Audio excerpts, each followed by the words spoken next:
তেতিয়াহ'লে আপোনালোকে বহুত আগুৱাই যাব পাৰিব। কাৰণ এই আঁচনিখন আজি আৰম্ভহে হৈছে, শেষ হোৱা নাই। শেষ হ'বৰ কাৰণে আৰু বহুত সুবিধা আপোনালোকে পাব লাগিব। মই আপোনালোকক সুন্দৰ কৰি বুজাই দিম, আপোনালোকে বুজিব আৰু মই কোৱা মতে কামখিনি কৰিব। আগলৈও আমি এনেকৈ লগ পাই থাকিব পাৰিম।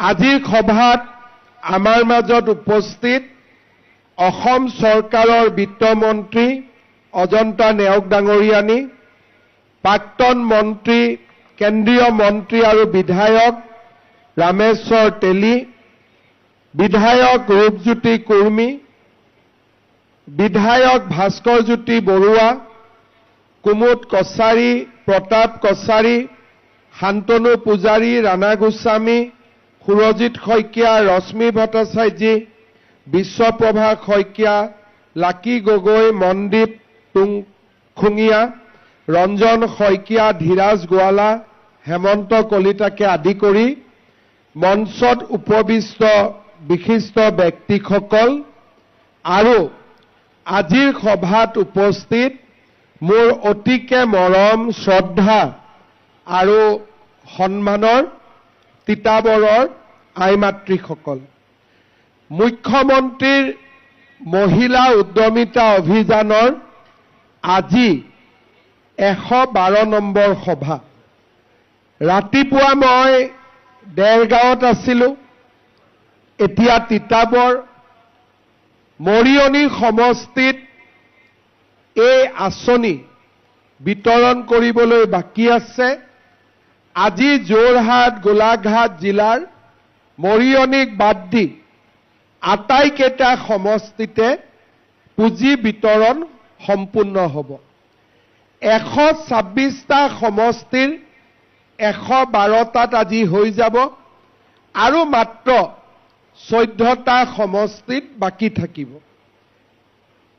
যোৱা 4 মাহ ধৰি আমি অসমৰ প্ৰতিটো অঞ্চললৈ গৈছোঁ আৰু আমাৰ লক্ষ্য হৈছে 32 লাখ মহিলাক এই আঁচনিৰ ধন প্ৰদান কৰা।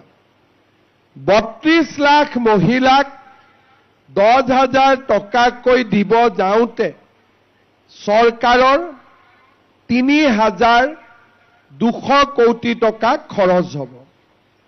আজি আমাৰ তিতাবৰত 35,400 আইমাতৃক আমি 10,000কৈ টকা দিম আৰু কিমান টকা তিতাবৰৰ ৰাইজে পাব?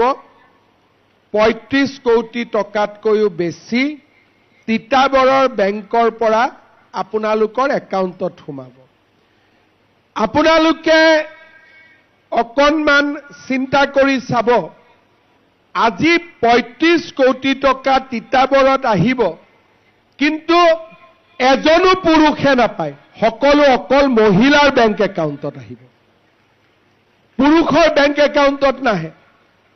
অকল কাৰ বেংক একাউণ্টত আহিব? মহিলাৰ বেংক একাউণ্টত আহিব। 100% মহিলাৰ বেংক একাউণ্টত পুঁজি অহা এইখনে হৈছে আমাৰ অসমৰ সৰ্ববৃহৎ আঁচনি।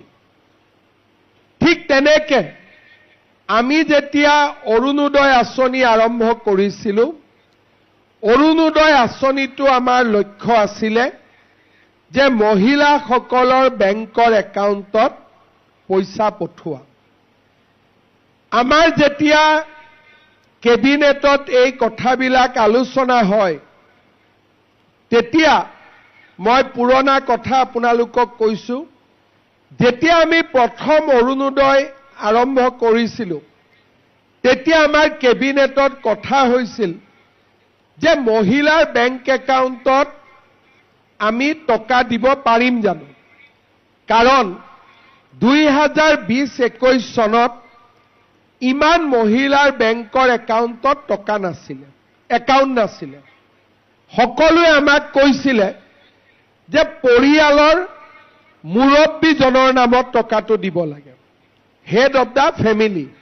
ৰেচন কাৰ্ডখনত আপোনালোকে দেখা পাব, তাত এটা নাম থাকে, পৰিয়ালৰ মুৰব্বীৰ নাম। তেতিয়া আমাক কৈছিলে যে পৰিয়ালৰ মুৰব্বীৰ নামত এই টকাটো দিব লাগে। তেতিয়া আমি সকলোৱে কৈছিলোঁ যে অৰুণোদয়, লাখপতি বাইদেউ, এই আঁচনিবিলাক মাত্ৰ টকা দিয়া আঁচনি নহয়। এই আঁচনিবিলাকৰ লগত এটা দৰ্শন বা এটা আদৰ্শ লুকাই আছে। কি আদৰ্শ? যে চৰকাৰৰ পৰা টকাটোতো যাব, দুটা লাভ হ'ব লাগিব। এটা লাভ, দুখীয়া দৰিদ্ৰ মানুহৰ ঘৰত টকা গ'লে পৰিয়ালটোৰ লাভ হয়। কিন্তু যদি মহিলাৰ একাউণ্টত টকা যায়, ঘৰত মহিলাৰ সন্মান বৃদ্ধি পায়।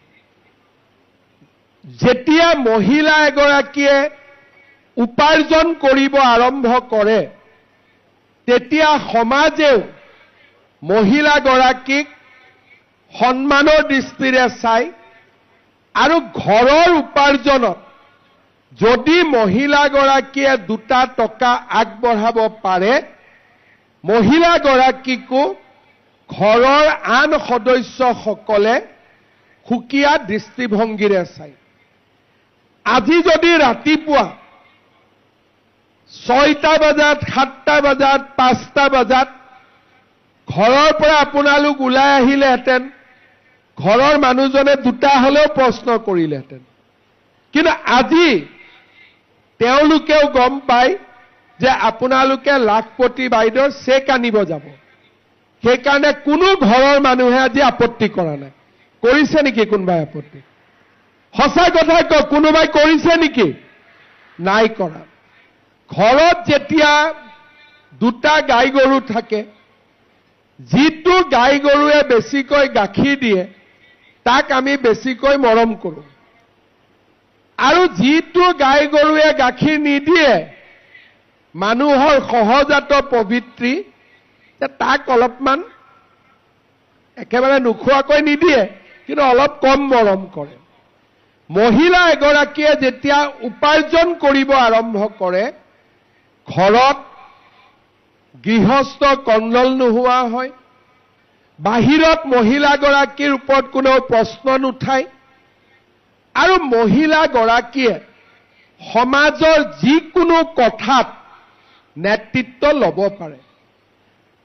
যোৱা 5 বছৰত আমি এটাই চেষ্টাত লাগি আছিলোঁ যে অসমৰ মহিলাসকলৰ জীৱনলৈ পৰিৱৰ্তন আহিব লাগে। আমাৰ মাহঁত যেতিয়া সৰু আছিলোঁ, আমাৰ মাহঁতক আমি পাকঘৰতে দেখিছিলোঁ।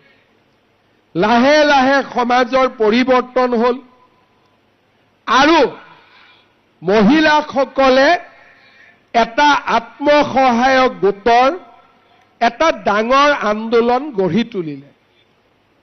আৰু চাওঁতে চাওঁতে আমাৰ সকলোৰে প্ৰচেষ্টাত আজি 8 লাখ মহিলা লাখপতি বাইদেউলৈকে ৰূপান্তৰ হ'ল।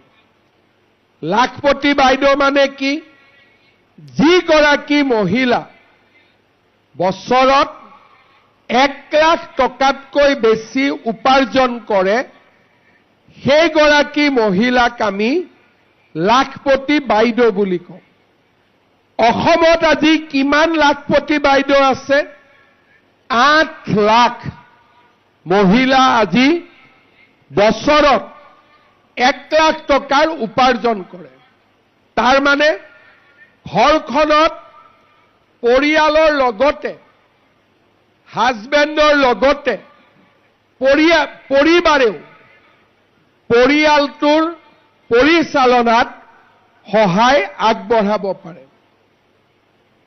আপোনালোকে জানি ভাল পাব যে এই 8 লাখ মহিলাৰ পৰা 300 মহিলা এতিয়া নতুনকৈ আমি দেখা পাইছো যোনে বছৰত 10 লাখ টকাতকৈও বেছি উপাৰ্জন কৰে তেওঁলোকক আমি কি বুলি কওঁ মহা লাখপতি বাইদেউ এতিয়া আপোনালোকে ভাবিব পাৰে যে লাখপতি বাইদেউ হয় জানো মুখ্যমন্ত্ৰীয়েনো এটো ক'ৰ পৰা গম পালে আমাৰ তিতাবৰ সমষ্টিত 3832 গৰাকী মহিলা আছে যি ইতিমধ্যে লাখপতি বাইদেউ হৈছে তাৰ মানে এই লাখপতি বাইদেউৰ আন্দোলনৰ পৰা তিতাবৰ বাহিৰত থকা নাই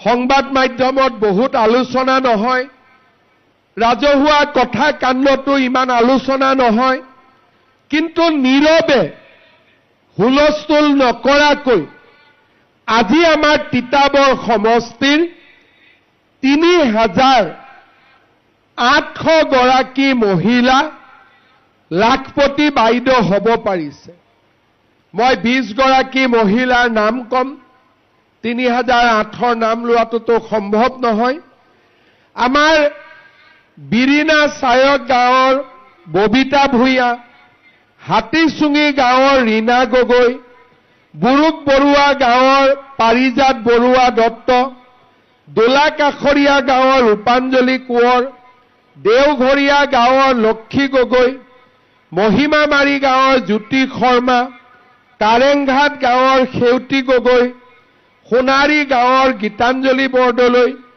মহিমামাৰী গাঁৱৰ বাৰীগাঁৱৰ প্ৰতিমা বৰুৱা বিৰিনা সায়ক গাঁৱৰ মুন্মি শইকীয়া মহিমাবাৰী গাঁৱৰ ৰূপা বৰুৱা মেজেঙা গ্ৰান গাঁৱৰ প্ৰণীতা গগৈ কাৰচালি গাঁৱৰ মেঘালী কছাৰী দেওঘৰীয়া গাঁৱৰ নিৰু গগৈ বিৰিছা নায়ক গাঁৱৰ ৰিংকি দত্ত বিৰিছা নায়ক গাঁৱৰ জ্যোতি বৰা তুৰুংগ্ৰান্তৰ দীপালী কলিতা শুকানজান গাঁৱৰ মৃদুলা চতিয়া মামনি গগৈ এই আটাইকেইগৰাকী মহিলাই 1 লাখ টকা নহয় বছৰি 2 লাখ টকা উপাৰ্জন কৰে আপোনালোকে চিন্তা কৰক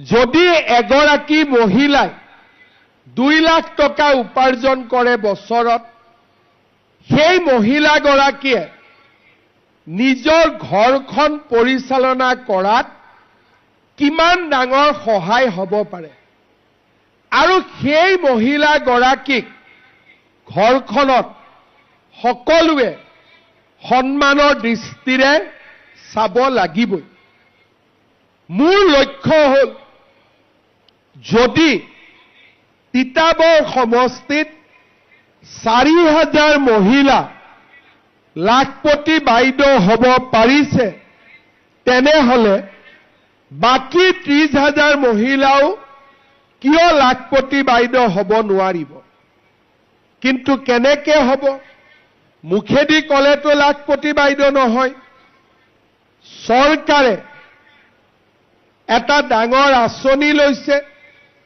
যে আপোনালোকক পুঁজি দিব আপোনালোকক ট্ৰেইনিং দিব প্ৰশিক্ষণ দিব আপোনালোকক বজাৰ দিব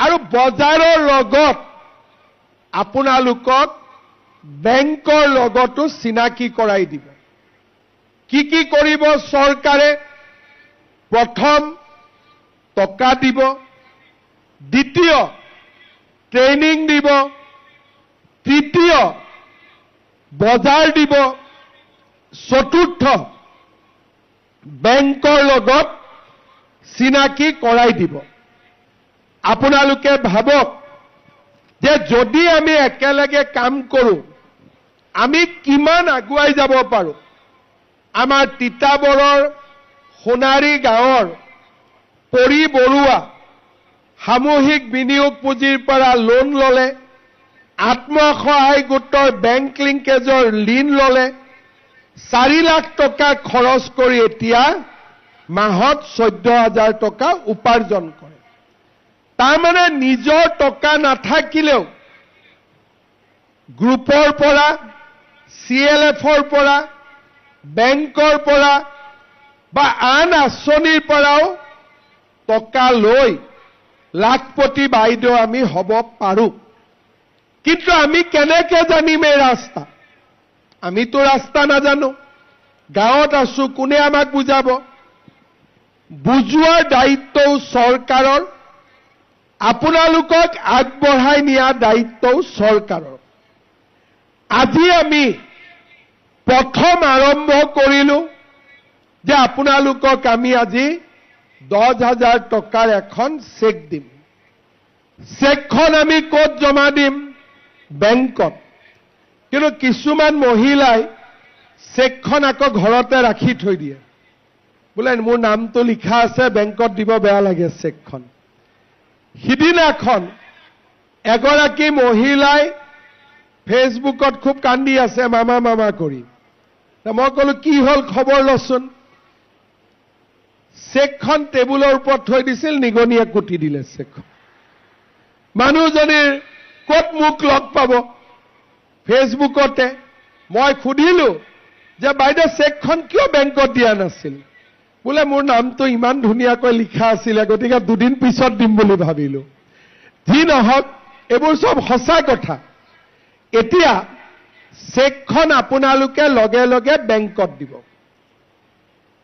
তাৰ পিছত আমি 10,000 টকাটো কেনেকৈ খৰচ কৰিম?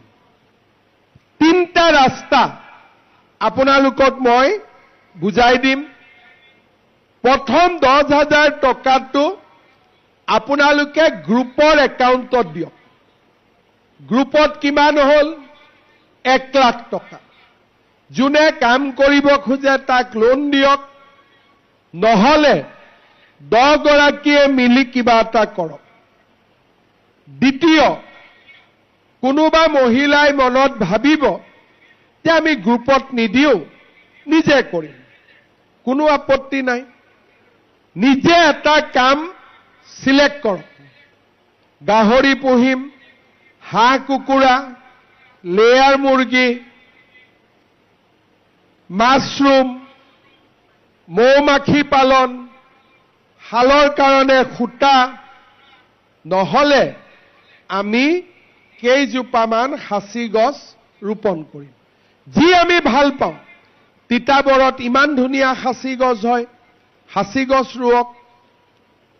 যি ভাল ভাবে আপোনালোকে কামটো হাতত লওক। কিছুমান মহিলাৰ হাজবেণ্ডে দোকান দি আছে বা ঘৰত এটা ফিচাৰী আছে বা হাজবেণ্ডে কিবা এটা ব্যৱসায় কৰে য'ত টকাৰ প্ৰয়োজন আছে। আমি যদি ঘৰৰ মানুহজনৰ ব্যৱসায়টো এই 10,000 টকা লগাই দিওঁ, চৰকাৰে আপত্তি নকৰে।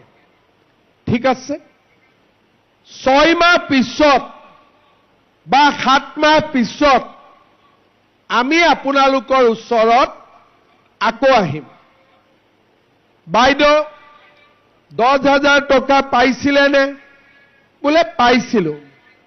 বোলে কি কৰিলে? পুৰণা মোবাইলটো বেয়া হৈ গ'ল, নতুন এটা কিনিলো। পৰীক্ষাত ফেল। কি কৰিলে? বোলে বিহু আহি গ'ল, কাপোৰ কিনিলো। পৰীক্ষাত ফেল। এঘৰ মহিলাৰ ঘৰত গলো, বাইদেউ টকাটো কি কৰিলে? আমাৰ গ্ৰুপৰ 10 গৰাকী মিলি আমি এটা ব্যৱসায় আৰম্ভ কৰিছো। পৰীক্ষাত পাছ। দ্বিতীয় এগৰাকীৰ তাত গলো, বাইদেউ কি কৰিলে? মই ঘৰত সাঁচি গছ ৰুইছো, মাছৰুমৰ কাম আৰম্ভ কৰিছো, শালৰ কাৰণে সূতা কিনিছো, গাহৰি ছাগলী কিবা যি কৰিছে আমাক আপোনালোকে জনাই দিলে। পৰীক্ষাত পাছ। আকৌ এঘৰ মহিলাৰ ঘৰত গলো যে বাইদেউ টকাটো কি কৰিলে? বোলে মোৰ হাজবেণ্ডৰ বজাৰত দোকান আছিলে, তাতে মই টকাটো দিলো, এতিয়া দোকানখন ভালকৈ চলিছে। ইমান ধুনীয়াকৈ কামটো হৈ গ'ল। যিসকলে পৰীক্ষাত পাছ কৰিব, ফেল কৰাখিনি ঘৰত থাকিব, পাছ কৰাখিনিক আমি আকৌ মাতিম। এনেকেই ৰাতিপুৱা 5টা 6টাতে আপোনালোক আহি যাব আৰু আপোনালোকক দ্বিতীয়বাৰ আমি কি দিম? 25,000 টকা কৰি আপোনালোকৰ বেংক একাউণ্টত দিম। ভাল হ'বনে বেয়া হ'ব? পিছফালৰ পৰা কওক, ভাল হ'বনে বেয়া হ'ব? কোনে কোনে পৰীক্ষাত ফেল কৰিব হাত দাঙকচোন। ইয়াত ফেল কৰা ষ্টুডেণ্ট নায়েই। কোনে কোনে পাছ কৰিব হাত দাঙক। বাপৰে, টকা যোগাৰ কৰিব লাগিব এতিয়া 25,000 কৰি, হয়নে? লাগিবই। ঠিক আছে, 25,000 হৈ গ'ল। তৃতীয় বছৰত আমি আপোনালোকৰ ওচৰত আকৌ আহিম যে বাইদেউ 10,000 পাইছিলে, বোলে পাইছিলোঁ। 25,000 পালে, বোলে পালোঁ। কি কৰিলে? বোলে 10,000 দি ব্যৱসায়টো আৰম্ভ কৰিছিলোঁ। 25,000 পোৱাৰ পিছত আমাৰ ব্যৱসায়টো ভাল হ'ল। আমাৰো মনটো ভাল লাগিলে যে বাইদেউ এতিয়া লাখপতি বাইদেউ হ'ব আৰু 10,000 হ'ল, 25,000 হ'ল। আমি আপোনালোকক আকৌ মাতিম আৰু তৃতীয়বাৰ আমি আপোনালোকৰ বেংক একাউণ্টত 50,000 টকাকৈ আমি আপোনালোকক দিম। ভাল হ'বনে বেয়া হ'ব? আচ্ছা, 50,000 লোৱা মানুহটো ইয়াত কম হ'ব মহিলা নে বেছি হ'ব? কাক কাক 50,000 নালাগে হাত দাঙক। চবকে লাগিব, লাগাবিলাকক হাত দাঙক। চব কিন্তু আজি হাত দাঙিছে, পাব লাগিব কিন্তু 50,000। লুডু গুটি দেখিছে না, এনেকে খেলি খেলি আগত গুচি যায়, কেতিয়াবা 99ৰ তলত নামি যায়, হয়নে নহয়? গতিকে আপোনালোকে 99টো পাছ কৰিব লাগিব, 100ত সোমাব লাগিব। আৰু মোৰতো মনত বিশ্বাস আছে, ইয়াৰ মাজত আমি আপোনালোকক ট্ৰেইনিঙো দিম আৰু বেলেগ বেলেগ সুবিধাও দিম, যাতে আপোনালোকে পৰীক্ষাত ফেল নকৰে। আমাৰ লক্ষ্য হ'ল আপোনালোকক পাছ কৰাই দিয়া, যাতে 10, 25, 50 আপোনালোক লাখপতি বাইদেউ হ'ব পাৰে। এতিয়া আপোনালোকে মোক কওক, আমাৰ তিতাবৰত কিমান মহিলা ইয়াৰ ভিতৰত অৰুণোদয় আঁচনি পাইছে? কিমানে পাইছে হাত দাঙক। ঠিক আছে, অৰুণোদয় আঁচনি মানে কি? এখন ঘৰত এটা শাহুৰেক আৰু বোৱাৰীকৰ এজনীয়ে পাব, কিন্তু লাখপতিত আমি চবকে দিওঁ। কোনে কোনে অৰুণোদয় পোৱা নাই হাত দাঙক। ঠিক আছে, আজি মই তিতাবৰত অৰুণোদয়ৰ কাৰণে আৰু 2,000 হিতাধিকাৰী মই দি থৈ যাম, যাতে আৰু মহিলাই অৰুণোদয় পাব পাৰে। আৰু যিসকলে তথাপিতো নাপাব মোক জনাব, মই পোৱাৰ ব্যৱস্থা কৰি দিম। খালি এখন ঘৰত এটা, দুটা নহ'ব, হ'ব? এতিয়া মোক কওক, অৰুণোদয় পোৱা মহিলাসকলে এই মাহৰ 20 তাৰিখে কি পাব? কি পাব? এইটো আপোনালোকক কোনে ক'লে? কোনে ক'লে 8,000 পাব বুলি? মই ক'লো? ক'ত শুনিছিলে? তাৰমানে মাহৰ 6 তাৰিখে 10 ল'ব, 20 তাৰিখে আকৌ 8 ল'ব। বাপৰে, সঁচাই পাবনে? মই দিলে পাব আৰু, কিন্তু মই দিম বুলি ক'লে দিওঁ নে নিদিওঁ? মই দিওঁ বুলি ক'লে দিওঁ নে নিদিওঁ? ঠিক আছে, 10,000 পালো, 8,000 পালো। এতিয়া চৰকাৰৰ পৰা কোনে কোনে বিনামূলীয়াকৈ চাউল পায় হাত দাঙক। চবেই পাই আছে, বঢ়িয়া। 50,000 পৰিয়ালে পাই আছে।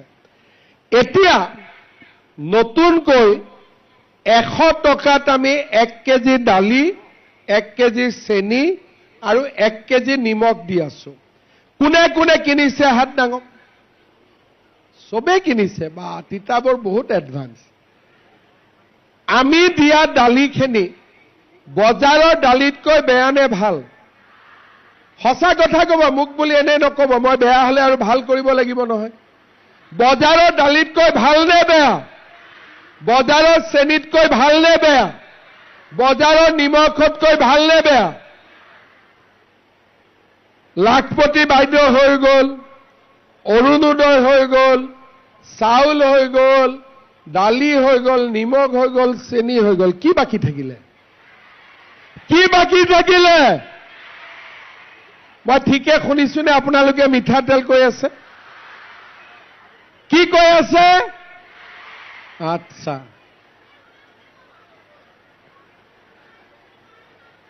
মই কৰি দি আছো। এতিয়া আপোনালোকক লাগিব মিঠাতেল। কিমান? আধা লিটাৰ? কিমান লাগিব? 1 লিটাৰ। বাপৰে। এতিয়া আপোনালোকে এটাই মই কৈছো যে মিঠাতেল, দালি, চেনি, নিমখ এইখিনি যদি আমি 100 টকাটো দিব নালাগে, বিনা পইচাত পাই যাওঁ, কেনেকুৱা হ'ব? কিমান বা ইমান লাহেকৈ কৈছে, কিমান ভাল হ'ব? বহুত ভাল হ'ব। কিন্তু এইটো কাৰণে কি কৰিব লাগিব? এইটো কাৰণে কি কৰিব লাগিব? এইটো কাৰণে এবাৰ তিতাবৰত বিজেপিক ভোট দিব লাগিব। দিবনে নিদিব? বঢ়িয়া। তেতিয়াহ'লে দালিও ফ্ৰী হৈ গ'ল, নিমখো ফ্ৰী, তেলো ফ্ৰী আৰু চেনিও ফ্ৰী হ'ব। কিন্তু মোৰ আৰু এটা ইচ্ছা আছে, আৰু অলপ আগত মোৰ ইচ্ছা আছে। আমাৰ ঘৰত কি হয়, আগতে আমাৰ ঘৰত অতিথি আহিলে মাহে ক'লে বহক চাহ খাব। পাকঘৰত গৈ দেখিলে চেনি নায়েই, আকৌ ওচৰৰ মানুহৰ ঘৰত বাতিটো লৈ যাব লাগে। কেতিয়াবা ভিতৰত গলো, চাহপাতে নাই বোলে। মোৰ কেতিয়াবা লাগে, সোনকালে নহয়, লাহেকৈ মোৰ ইচ্ছা আছে যে চেনি, দালি, নিমখ, তেলৰ লগত আধা কেজি চাহপাতো দিয়া, যাতে ঘৰত কোনো সমস্যা নাথাকে। এতিয়া ঘৰত কিয় সমস্যা থাকিব নালাগে? তাৰ মূল কাৰণটো হ'ল, যেতিয়া ঘৰত একো সমস্যা নাথাকিব, তেতিয়া আপোনালোকে সকলোৱে লাখপতি বাইদেউ হ'বৰ কাৰণে চেষ্টা কৰিব পাৰিব।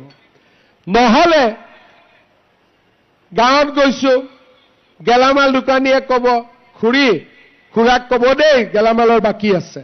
মনটো বেয়া লাগি গ'ল নে নাই?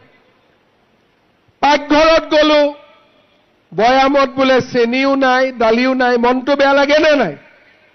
কিন্তু এই সুবিধাখিনি যদি আমি চৰকাৰৰ পৰা পাওঁ, আমি লাখপতি বাইদেউ হ'ব পাৰিম। আমি কিয় লাখপতি বাইদেউ হ'ব লাগে? আজিকালি এখন ঘৰত অকল মতা মানুহজনৰ উপাৰ্জনেদি ল'ৰা ছোৱালীক শিক্ষা দিব নোৱাৰি। খৰচ বহুত। চৰকাৰে বিনামূলীয়া নামভৰ্তি দিছে, নিযুত মইনা আঁচনি দিছে। এই মাহৰ পৰা ল'ৰাৰ পঢ়াৰ খৰচো চৰকাৰে দিব, বাবু আঁচনি। ঠিক আছে? যদি মহিলাগৰাকীৰ উপাৰ্জন হয়, মহিলাগৰাকীৰ ভাল কি? ইয়াতে আপোনালোক আহিছে, যদি মতা মানুহ ইয়াত আহিলেহেঁতেন, পুৰুষ আহিলেহেঁতেন, হোটেলে হোটেলে সব চাহ খালেহেঁতেন। ইয়াত আপোনালোকে পিঠা পনাই হাতত লৈ আহিব, কিন্তু অবাবত টকা খৰচ নকৰে। মহিলাক 100 টকা দিলে ঘৰত 100 টকাই গৈ পায়, তাত আৰু 70 টকা নহয়। এইটো হ'ল আমাৰ মহিলাৰ গুণ। সেইকাৰণে মোৰ লক্ষ্য যে আমাৰ যদি মহিলাসকলৰ হাতত টকা থাকে, মহিলাই টকা সদায় ল'ৰা ছোৱালীৰ পঢ়া শুনাৰ কামতে খৰচ কৰিব। আৰু মই বহুত দূৰলৈকে ভাবি যে মহিলাৰ ওপৰত ঘৰত কোনো স্বামীয়ে বেয়াকৈ নকক, বাহিৰত বেয়াকৈ নকক, মহিলাৰ বিৰুদ্ধে অপৰাধ নহওক, মহিলাই ঘৰখনৰ উপাৰ্জনত সহায় কৰক আৰু মহিলাসকলে নিজৰ ল'ৰা ছোৱালীক শিক্ষিত কৰক। এই কথাবোৰ যদি আমি অসমত 15 বছৰ 20 বছৰ আগৰ পৰাই চিন্তা কৰিলোহেঁতেন, আমাৰ অসমখন বহুত আগবাঢ়ি গ'লহেঁতেন। আগতে আমাৰ চিন্তা কি আছিলে যে চৰকাৰ মানে কি আঁচনি দিম, ধুতি, লুঙি, সূতা, কম্বল, আঁঠুৱা। এতিয়া আমি কি কৰিছো, ধুতিৰ জাগাত অৰুণোদয়, লুঙিৰ জাগাত লাখপতি বাইদেউ, সূতাৰ জাগাত বিনামূলীয়া চাউল, আঁঠুৱাৰ জাগাত নিযুত মইনা নিযুত বাবু আৰু কম্বলৰ জাগাত 100 টকা দালি, চেনি, নিমখ, এতিয়া তেলো হৈ যাব। এতিয়া আপোনালোকে চিন্তা কৰক, মই 2016 চনত তিতাবৰত আহিছিলোঁ, সূতা অলপৰ কাৰণে ইয়াত মহিলাসকলৰ যি হুলস্থুল, এতিয়া আমি কি কৰোঁ, অৰুণোদয় দিওঁ, চুপচাপ বেংকত টকাটো সোমাই আহে। 8 তাৰিখৰ পৰা হাজবেণ্ডসকলে শুনি থাকে, এই মোবাইল চা, পইচাটো সোমাল নেকি। এটা ঘৰত আনন্দৰ পৰিৱেশ, দৌৰা দৌৰি কৰিব নালাগে, কোনো ৰাজনীতি কৰা মানুহৰ হাত পাতিব নালাগে, ওপৰৰ পৰা দিলোঁ পাই গ'ল। এতিয়া 20 তাৰিখে মই দিছপুৰত লাহেকৈ বুটামটো টিপি দিম, আপোনালোকে একাউণ্টত টকা সোমাই যাব, কোনো মিটিঙত যাব নালাগে, লাইন পাতিব নালাগে, হুলস্থুল কৰিব নালাগে, কাৰো ওচৰত হাত পাতিব নালাগে। এনেকে যদি আমি যোৱা 20 বছৰৰ পৰাই কাম কৰি থাকিলোহেঁতেন, আজি আমাৰ অসমখন বহুত দূৰ আগুৱাই গ'লহেঁতেন।